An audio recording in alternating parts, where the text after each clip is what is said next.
If you are recently divorced and bewildered about the new dating world, stay tuned as longtime divorce care facilitator Pat Owens joins me to share stories from the trenches and advice on how to handle those sticky situations.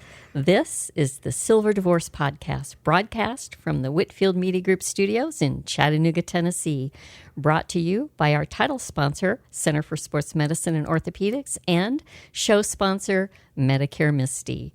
Center for Sports Medicine and Orthopedics is the area's leading provider of multi-specialty orthopedic care.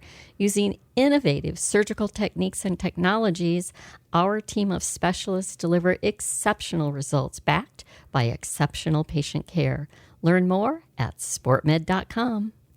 Medicare Misty is a real person who can help answer your Medicare questions. Get real help from her team at medicaremisty.com. I'm your host, Lisa, and before we start, I welcome your questions, topic, or guest suggestions. Email me at silverdivorcepodcast@gmail.com or join the conversation on our Facebook and Instagram pages at Silver Divorce Podcast. And now, let's podcast. Well, I am very happy today. I'm so pleased to be joined by Pat Owens, who's been a divorce care facilitator for 20 years and recently became a grief share facilitator. She has heard it all, people. She has heard so many different scenarios, and she is also the definition of a servant leader, and she does have a heart for helping others.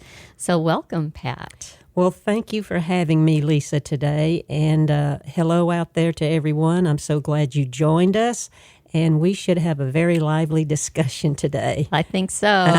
Pat is one of my favorite guests. Thank you. And we've been talking a lot about the dating world and how it has changed dramatically over the years. You know, if it's been decades since you've been in the dating scene and you're thinking about getting back on the saddle, this episode is your Dear Abby of dating. and that probably dates us as well. Dear Abby was a columnist, and people would write in their scenarios and she would offer their advice. So that's what we're here for today. We're going to share questions, and we're sharing real life experiences. Oh, yeah. And Pat's going to offer her take on the best way to handle those situations that you might find yourself in. So, are you ready? Yes, ma'am, I'm ready. Are you going to tell your scary story? First, I'm going to go first because I was talking to Pat about this. I keep going through this situation. And as a divorced woman at my house, I have had occasion to call people that I need to have certain repairs done. And then also I refinish and I sell furniture. So there are times when I will have someone come to the house to buy furniture that I have refinished. And in these situations, it has been men coming, and we have a fabulous conversation. Nothing untoward whatsoever. You think, what a nice guy, lovely conversation, and then they leave. And then you start getting the text messages. So they'll text about how I looked. One texted about my tight pants, wanting to know if I would go out on a date. And then one even offering to send me pictures. And all of this was such a complete shock to me because we had a lovely conversation, just a very normal, no flirtation, nothing out of the ordinary. And then they leave and suddenly you start getting these texts. So, Pat, how do you handle those situations when you're, a divorced woman, you're by yourself, and you have to have people come over and do certain maintenance to your house, or, maybe you are selling something? Yeah, this is especially for us women that have been married many decades. And, I'm a big planner, and I think before you talk to anybody or have a stranger come over, plan. And I know when we're first out there, like you and me, Lisa, you can get caught off guard, but your situation, to me, was kind of scary as well. And what if the man forced himself on you? I mean, you've got to plan ahead, make sure you have your phone next to you, and if possible, don't have them inside, and have them out in the open, and have an exit plan. I mean, if you start feeling uncomfortable or start, your intuition's telling you something's not right, I think you need to react to that and ask them maybe possibly to leave. But with them sending you things, I would just block them on all the social platforms. Yeah, it never occurred to me because I consider myself to be too old to be. I do too. Too old to be attractive to somebody. So that never occurred to me, and it was such a shock. And one of my daughters suggested that I make sure that somebody knows who's coming. Exactly. That I text one of them the person's profile so they know who it is that's supposed to be at my house. Right. And text them before they come, and text them when they leave so they know that I'm safe. Right. I think that's good to do even on a first date, all the above. Yeah. And I think, Pat, you were the one who suggested I move a camera to my shop. And this is where, I do my refinishing out of. I have a shop that I move one of the cameras to the shop. That's excellent. It records them coming in and leaving. And I actually did that. I moved one of my cameras now to my shop door. And that's just taking care of yourself and being safe. Yeah, it is. It's important to think about it because it's been so long. And if you think of yourself as, not necessarily somebody would go after in that way, it's not even entering your mind that could possibly happen. I know. And that's scary. I mean, like for me, you can think you feel like you're 20 or 30 years old, but you're not. And you just don't think you would be attractive to anybody out there at our age. But apparently that's not an issue. I know. The one who texted about my tight pants. Well, I know. I knew you had paint all over it. I had my painter's pants on. I mean, I was down there painting. I don't know. That really threw me off. I know. So anyway. Well, apparently you looked good to him. Well, I don't know about that. He needs to have his eyesight checked. No, I don't think so. So this next one is for the guys. And this is about who pays for a dinner date. In my day, when you went out on a date, the guy paid. And in this instance, this is a true story. I'm going to call this guy Paul, and we'll call her Sarah. This is another scenario where they met online. They had been chatting online, and they had been exchanging text messages, so they felt as though they knew each other well enough to go ahead and meet for a date. Well, Paul chose a pretty pricey restaurant to take her to. He really wanted to impress her for the first one, and she met him there. And he said that when he got up to go to the restroom, she ordered an expensive appetizer and a bottle of wine. So he didn't say anything. And then a little bit later, he had to step out and take a work call. He said he was only gone from the table a couple of minutes. He just wanted to make sure it wasn't an emergency, that everything was okay. And then he came back. And in the meantime, she had ordered 2 pasta dishes to take home to her kids. Wow. And so that was in addition to the meal that she ordered for herself. And mind you, this is an expensive restaurant. So he was pretty shocked by it. And he wanted her to pay for what she was ordering for her kids. And she said, I felt that I had to pay for a babysitter that night, so I feel it's justified that you pay for my kids' meals. And who do you think is in the right here? How would a guy handle a situation like that when a woman decides to order extra food without discussing it to take home to her kids because she had to hire a babysitter? Well, in my perspective, I think a gentleman would let you know up front what he's going to pay for. And in her situation where she ordered that appetizer and that wine, she should ask him first. I'll always ask. And when it comes to buying meals for the kids, that's on her. She shouldn't have done that, in my opinion. And again, she can always ask. But, the kids are your responsibility. And even when in regard to a babysitter, again, the kids are your responsibility. That's on you. You should pay for that. I mean, you're meeting a complete stranger, basically, and that shouldn't be put on him. Yeah, I've heard instances where a man will offer to pay for the babysitter, and yeah, I know that has happened, and that's really to me that's a gesture over and above. Yes, if you accept a date, you're going to have a babysitter, and if you're fortunate to have family members around who can step in for you, but if not, then you have to pay somebody. But that going into it, just like if you were going to meet a group of girlfriends, you would pay for a babysitter yourself, right? Yeah. So I think if they offer, that's lovely. That's different. Yeah, and it goes back to communication. Right. Exactly. Discuss it with your date, and maybe he might have thought about it. Knowing that she had kids that needed somebody to watch them, maybe he should have thought about it and thought, well, should I be contributing a little bit to her having to pay?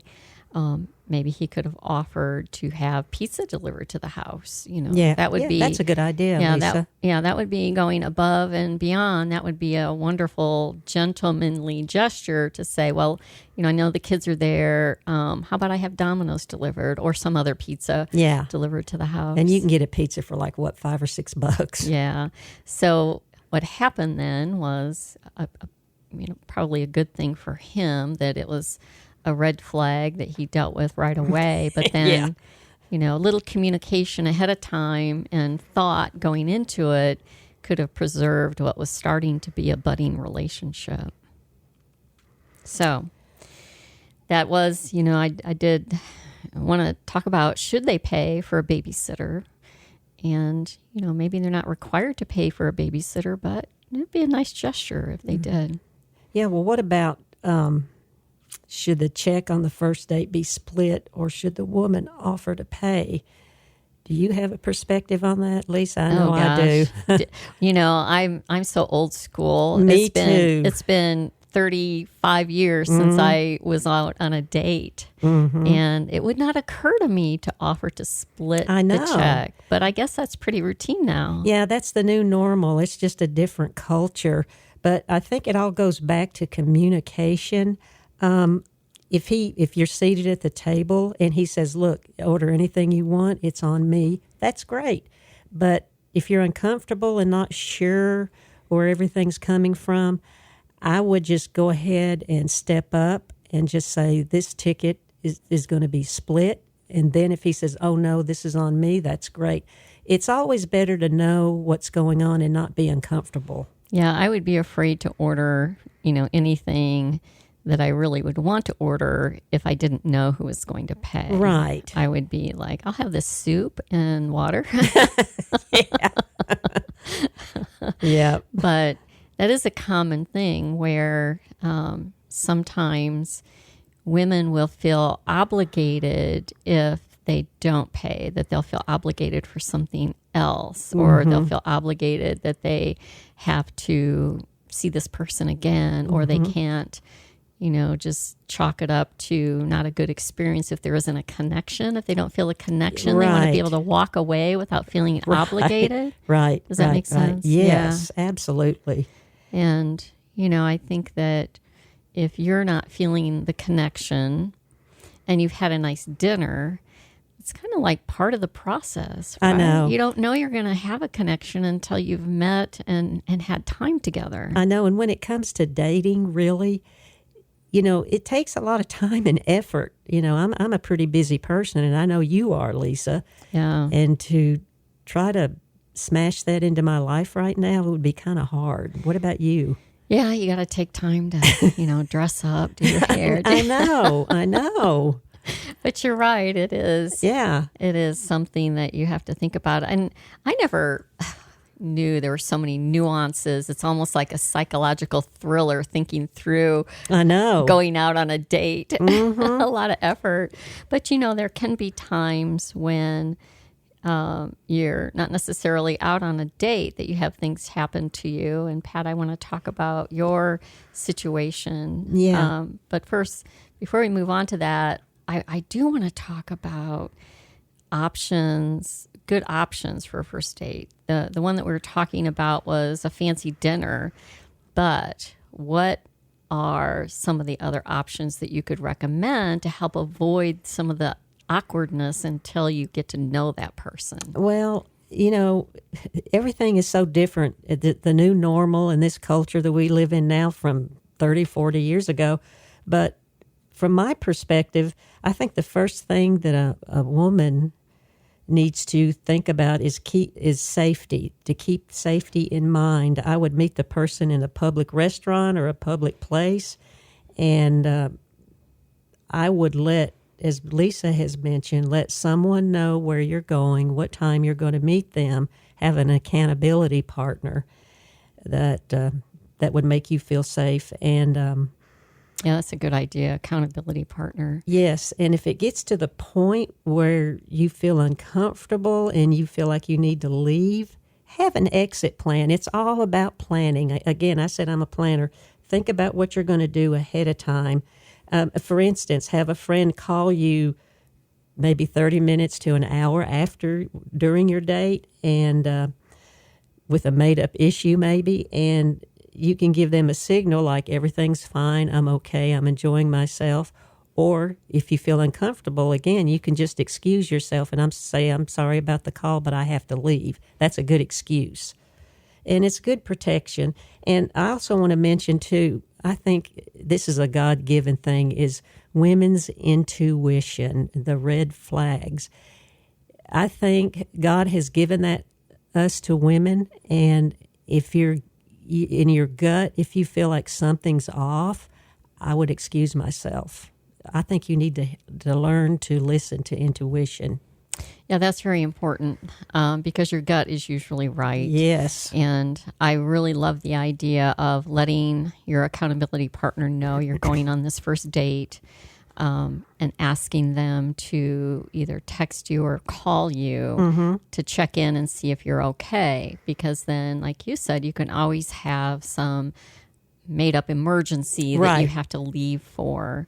And that way you're not sitting there. The other thing is being careful when you're on a date if you get up to go to the bathroom. And the potential, which it is happening, that they would put something in your drink. Oh, yeah, that's right. So be very careful. And I know now they even make things if you're out, maybe you're out dancing with a friend. They now make covers for your drinks that you can put over your drink. I didn't know that. To protect it. Yeah, they do. But, if you are gone from the table and you come back and you think your drink tastes a little bit off, don't drink it. Ask for a refill, or just know that person has unusual intent, and don't think about getting in the car with them. Right. And I would make another suggestion, especially on a first date or first few dates. Don't overshare about you and your life. Just keep things light, keep things happy going, and just share the basics. They don't need to know that much about you unless, things get personal. And as Lisa mentioned, when you meet this person, you can go on the platforms like Facebook and social platforms to check this person out. And it's all about feeling comfortable and having a good time and planning ahead. Yeah, I would do a Google search on them. Yeah. I never thought about that until you mentioned it. Even people coming to my house to do work for me. That's a good idea. Or buy something from you. Check out not only their Facebook profile, but do a simple Google search on them and see what comes up. Yeah. Because you cannot be too careful. And the other thing that comes up a lot on first dates, we're going to talk about it. Oh, yeah. That is sex on the first date. So we're seeing that quite a bit, where after somebody spends so much money, they expect to have sex on that first date. And I wanted to tell you about another scenario involving that. That is where there was a woman, and I'll call her Judy. She took an Uber to the restaurant, which that's what you're supposed to do. You're supposed to meet them at the venue because she thought it was safe. After dinner, that was just an okay dinner. There wasn't any sparks. She thanked him, and then she walked out. She had ordered her Uber, and she got into it. Well, he jumped in. We'll call him Jake. Jake jumped in the other side of the Uber. And he said, I just want to make sure you get home safely. And then when she got to her house, he said, I just want to walk you to the door. And then he insisted on going inside. And, as women, we tend to be very polite, right? We're like, oh, we don't want to hurt somebody's feelings. Too trusting. Too trusting. And then she couldn't get him to go home. He wouldn't take any of the hints. And finally she said, well, I need to go to bed. I have to work tomorrow. And she actually went into her bedroom. Well, he followed her, and he demanded sex because he had spent a lot of money on dinner. That's terrible. But she should have stopped that way back. I mean, after I'd ordered an Uber and he jumped in, I would have got out on the other side. Yeah, I think so. I would have just exited the Uber on the other side. As women, we often tend to give people the benefit of the doubt. I know. Right? We don't think about sinister motives. And sometimes you really do have to have that on your radar, that his motives were not about seeing you home safely. His motives were about getting sex at the end of the date. And this is where we talk about boundaries and planning ahead. I know I keep pounding on that, but you have to lower your expectations and expect for the unexpected to happen. And I think in addition to getting out of the Uber, going right back into the restaurant and letting the restaurant know that you don't feel safe. So that's a good idea. Yeah, so they're watching out for you because you're going to have to order another Uber to get home. And it goes back to what you said, Pat, about don't overshare. They don't need to know where you live. No. When you first meet them. And, if they are grilling you too much for personal details, just be a little wary of that. You can just tell them I'm not comfortable sharing that right now. Yeah. Or you could, say, give them general areas. I live downtown, or I live on the east side, or, but I would be very careful about too many details. And also that goes back to, when you get up to go to the restroom, at the restaurant, don't leave your purse behind. No. Because that person could very well rummage through it to try to find specifics on you. They grab your wallet and suddenly they have their address. So I hate for us to come across as we're afraid of everything, but there are a lot of stories out there. And as Pat said, it goes back to planning. Just plan your date. So, and I think it's easy for women, especially if they've been in a long marriage and they were basically, I hate to say it this way, a doormat and being controlled, and you're just out there right now. It's just easy to let a man just take control over you. And that's where you have to really get healthy and reframe your self-image and think about yourself. Yeah, and that goes for men, too. There are women that will take advantage of a man. They think that he has money, perhaps. They might see a nice car, a nice watch, know where he lives, and they think, this person has money. Right. I could be comfortable, and maybe they are coming on strong to him so that they can rope him in on that first date by offering sex. And suddenly, he's in a hot and furious relationship that really isn't about love or romance, but more about this person wants to, nail him down and secure him because she thinks that he has money. Got an injury that just can't wait?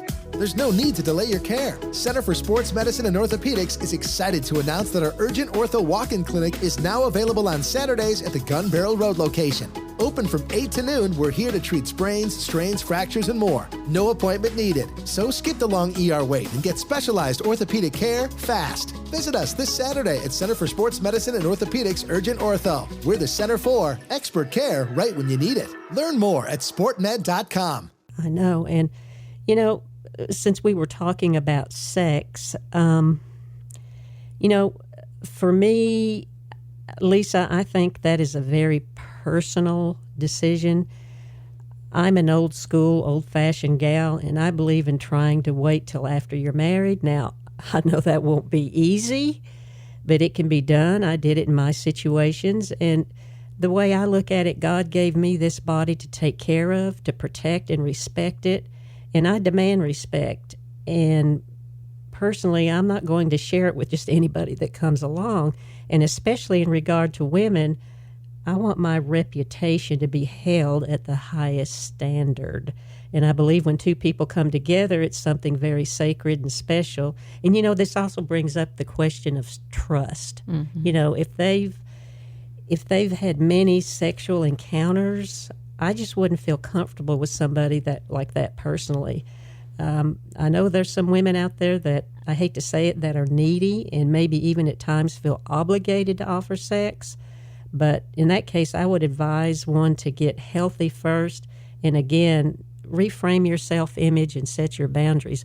I know, Lisa, I think you checked out or did a study on the sexual diseases. Mm-hmm, right. Would you share that with us? Well, they are on the rise. The STDs are on the rise at levels they haven't seen before. Mm-hmm. And also there is one, and I can't remember if it was syphilis or gonorrhea, that is now morphed into an uncurable disease. Oh, no. So you do really have to be very careful when you're engaging with sex with strangers. Yeah, to me, it's all about respecting yourself in your body. Right. It truly is. And, there are times when somebody has been in a sexless marriage for years and they want to just get out there and have fun and, go wild, if you will. Yeah. And that's okay if that's what you want to do, but protect yourself. Be careful. Yes. Not only protect yourself physically, but protect your mental well-being as well, because you might think that's what I want to do, but then once you have done that, you might have some guilt coming into play. I agree with that, yes. So you do have to be careful about your emotions. Yeah. And, it's always more fulfilling to have sex with somebody that you have an emotional connection with. Somebody you love. Mm-hmm. Right. Somebody that you've built up a relationship with. Yes. And then it's just a deepening of that relationship. That's right. As opposed to a one-night stand. Yeah. So, but if, you're just ready to let your hair down and you want to have a one-night stand or two or three one-night stands, just be aware that there's a lot to consider. There is a lot to consider. And I also wanted to just mention, society thinks it's okay for a man to have sex on their first date. They'll even somewhat celebrate them, way to go, buddy. But for a woman, she gets labeled other names if that happens. And just be private. There are men who will ask you, how many people have you had sex with? And then they kind of label you based on that. And that is nobody's business. No, it's not. It really isn't. Mm-mm. When you're asked that question, that's a judgmental question. Mm-hmm. I'm getting ready to judge you based on your answer. That's right. So I think that when you're asked how many men have you had sex with, you say, that's really private information. And I don't share my background and history. I'm a very private person. Yeah, that's excellent. And, sadly, men aren't looked at it that way. No. Women are the ones that come under judgment about that. Men can sow their wild oats, right? Isn't that what they say? Go sow your wild oats. And many of them are even told after divorce, just get back on the saddle and go have sex with as many women as you can to get over your ex. Yeah. That's not exactly great advice, but a lot of them will do that. And I definitely don't want to be an oat, Right. I might be wild, but I don't want to be an oat. No. Oh, me. Oh, golly. So I wanted to shift gears for a minute and let's talk about your situation, Pat. This is when you're out minding your own business, doing something that you enjoy. So would you share that? Yeah, I'll share that quickly. I had been divorced and I had a stressful job at the time. And a friend of mine had just mentioned to me that was single. She says, I went and did this and that on my own. And I thought, well, you know what? I can do that myself. So I had a stressful week at work. I love to hike. I love the mountains. I booked a hotel room in Gatlinburg, and I thought I'm going to do some hiking and do things I like to do. Well, long story short, I went, and as I was sitting down below one of the hiking trails, there was a gentleman that kept talking to me up above me that was where the trail was up higher than I was. And I was just sitting there enjoying the scenery. And eventually he came down and sat beside me and started more conversation. And then eventually he asked me to go meet him for dinner that night. I thought, well, that's going to be in a public place. It's not going to hurt anything. So I did. And the conversation went well. What kind of disturbed me is I don't know if it was trying to impress me, but he pulled out a big wad of cash. And I mean a huge wad to pay for everything. And later on, after dinner was over, we kept talking. And then he asked me what I was going to do later that evening, and I said, well, I'm just going to go back home and rest from my hike and catch a movie. And he asked if he could join me. And my red flag went up. And I said, no, I don't feel comfortable about that. I don't really know you, but thank you. And that ended it safely. And oddly, he called me the next day for breakfast, but I was already on a hiking trail. But, this is where I set boundaries. I planned ahead. I also, I do want to mention that when I did decide to go out on a date with him, I called one of my accountability partners, one of my dear friends, and let her know what was going on to feel even safer. So if they didn't hear from me for a day or two or something happened, she would know something's not right. Yeah, and I have to say, I learned from one of my daughters that when they say, do you want to come over, watch a movie and chill, that is translation for sex. Yeah. So, and dummy me, I would be like, oh yeah, movie sounds great. I know. Well, it's so different now. It is. I would never, but yes, I was told emphatically, no, that is code for other things, Mom. It is not watch a movie and chill.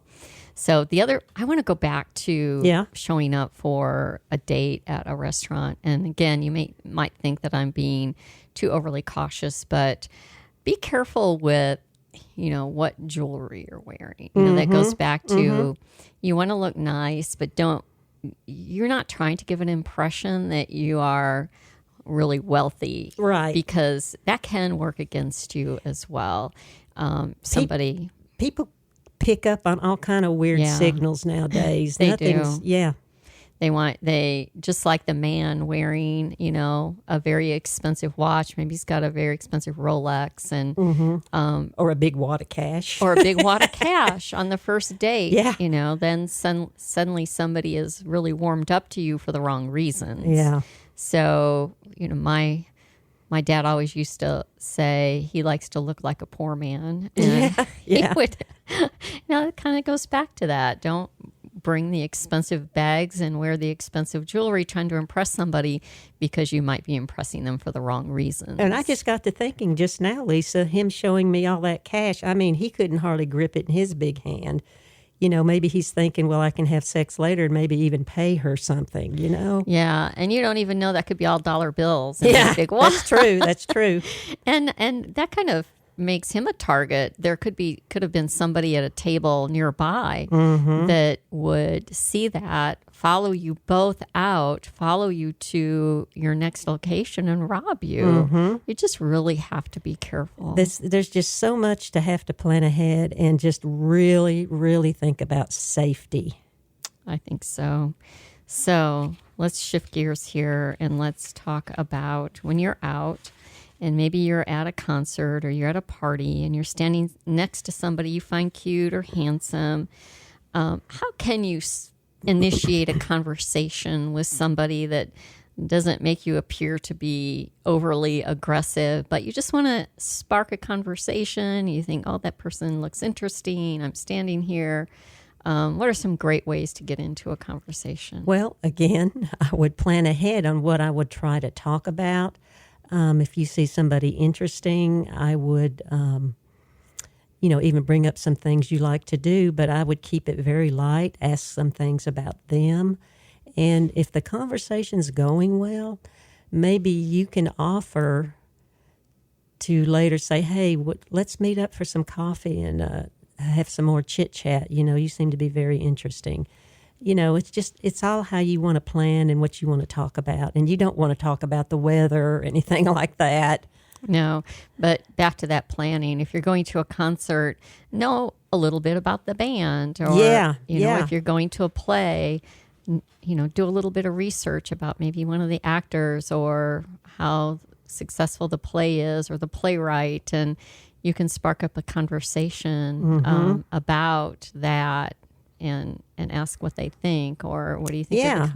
And that's just a way to talk. And you mentioned meeting up later. Some of the safe places to meet for a first date are things like a coffee shop, meeting at a Starbucks or a local brewery coffee shop is always a safe option because then you're not locked into a long, dinner that you're wondering how to get out of. But meeting for coffee, meeting at maybe you have coffee and go for a walk in the park or something where you feel safe. You feel safe, and there's a lot of other people around as well. And sometimes I learned this being in the singles group for like 10 years at my church. A lot of men are some men are afraid of rejection. And sometimes I even learned in my case, sometimes you have to step up and do a little asking to get things going, especially if there's a little spark there. I kind of did that with my late husband, and I kept waiting for him to ask me out. He finally did, but you kind of have to start that up first, maybe take a first step, and don't be afraid to do that. If you really like this person and you feel safe with him and you've gotten to know him, that's okay. That doesn't surprise me, Pat, that you would be the one to take that first step. Had my eye on the prize. Well, and that goes back to being places where you can watch somebody, and see how they interact with other people. And exactly, that's what I did. Michael was just a wonderful man, and he. I saw how he treated people. He was so gentle and kind and was always ready to help people, and that really impressed me. And he was a Christian man, and I liked that, and I just think he was a wonderful guy. That's great. So let's talk about red flags. What are some of the red flags when you meet someone? Well, I would say if you're on a first date and they're acting irritable and pushy and not treating the server right, I think that's a big red flag. Yeah, how they treat other people. Exactly. And, if they keep talking about their ex and bashing them, for me, that would be a red flag. I mean, I don't even want to hear that on a first date, but if they're dwelling on that so much, I mean, I think that's an issue. That says they haven't gotten over their ex if they're constantly talking about that person. Yeah. And again, don't share too much. But if you feel uncomfortable, have an exit plan. I can't think of anything else off the top of my head. But just be aware. Just be aware of him and your surroundings. And again, be safe. Yes. I've heard some people say that, if they're still living at home with their parents, that's a red flag. Oh, yes. But then if they have a parent who is ill, maybe they're taking care of a parent that has cancer or, has dementia or something like that, then that's not a red flag. That says that they're a very caring person. But I think it comes down to listening. You have to listen to what the other person is saying. Don't listen to respond. Listen so that you can ferret out those red flags and determine those for yourself. And you can only do it if you're listening to understand them versus listening to figure out what you're going to say next. Right. Don't be so eager to talk. Spend more time listening than you are talking. Mm-hmm. And, what about... if you've been in an abusive... I wanted to ask this, Pat. If you have been in an abusive relationship or you've been cheated on, how much do you tell that person, and how soon do you tell them if you're dating? Well, I can say from my experience, a lot of that happened to me in my first marriage, but I wouldn't share that up front. I think you would have to get along with that person and know them for a good while before you share any very personal experiences. Some of it can be really, really touchy, and you don't want to share. You don't want to share all that. The first, I even say 4, 5, 6, 7 dates. I mean, you really got to know that person first before before feeling safe to share anything with them, because that's really personal. Yeah, and it could make them afraid that you're going to always be not trusting if you start sharing right away that you were cheated on. Right. I would be afraid that they would not be a trusting person. They have to know your personality first before you share those very personal details. Yes, find out who you are, basically. Yeah, I agree with that. And what about when somebody is, you've been going out for a while and then they're pressuring you to be exclusive? I mean, how soon, what would you say to that person if you're being pressured to be the only one? I see that a lot, where after just a couple dates, the woman is pressuring the guy to be exclusive. And I'm not sure if that's because they want to get off those dating apps right away, or, they fear the problems and trouble it is to date and find the next one. I would be very careful with that when somebody's pressuring you to be exclusive and you've only been on 2 or 3 dates. Yeah, to me, Lisa, that's kind of being controlling, and I would want to run. Yeah, I would too. I think for an answer for that would be a challenge. It would be, perhaps you just say, I'm not actively dating a lot of people and I enjoy your company. Yeah. And somehow being answering with a vague answer without just saying no, but well, you could you could be transparent and say, I really like you, but I feel like we need to get to know each other more. Yeah, I like that. Yeah, I like that. That's not saying no, and it's not saying yes. Yeah. It's just it's saying, not rejection, right? That's it. It's just saying we need to get to know each other a little better. Right. I like that a lot. So then that leads us to that love bombing that goes along with exclusive relationships. When a man or a woman has been neglected in their marriage and suddenly somebody comes along that's paying extreme attention, it's very flattering. Yeah. And let's talk about what do you do when you're being love bombed? What is love bombing, and how do you handle that? Well, again, I would be wary of somebody being overzealous about taking up all your time and energy. And really, I hope it's for women that if you've just come out of a long marriage or relationship, just go back and get yourself healthy, reframe your self-image, and learn to set your boundaries. And I would push back on it. I don't like that. To me, it's in a way, it's kind of talking about controlling. And I'm for one, I don't like to be controlled.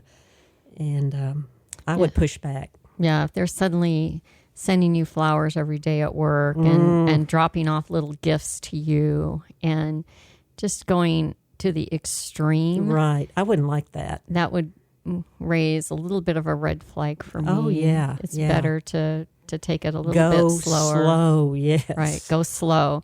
After all, think about it. If you were married for decades, you don't want to be locked in right away. No. And then suddenly you find yourself kind of rushing to get remarried again in a situation that may not be the best situation. Right. So, what about these dating apps, Lisa? Yeah, I heard a joke I have to share.